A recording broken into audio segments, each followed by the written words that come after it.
Ikinalugod ng University of the Philippines Resilience Institute Nationwide Operational Assessment of Hazard Center o UPRI-NOAA ang paglagda ni Pangulong Marcos Jr. sa 2026 national budget na naglalaan din ng 1 bilyong pisong pondo para sa kanilang institusyon.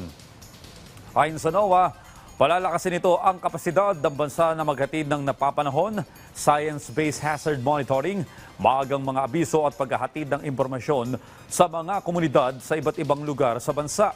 Susuportahan din naman nito ang ginagawang hakbang ng DPWH para sa epektibong flood control projects, masusing pag-aaral sa disaster risk management at inisyatibo ng mga lokal na pamahalaan.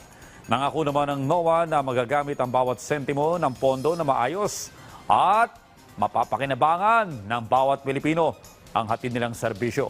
Matatandaan na nawalan ng pondo ang NOAA noong panahon ng Administrasyong Duterte.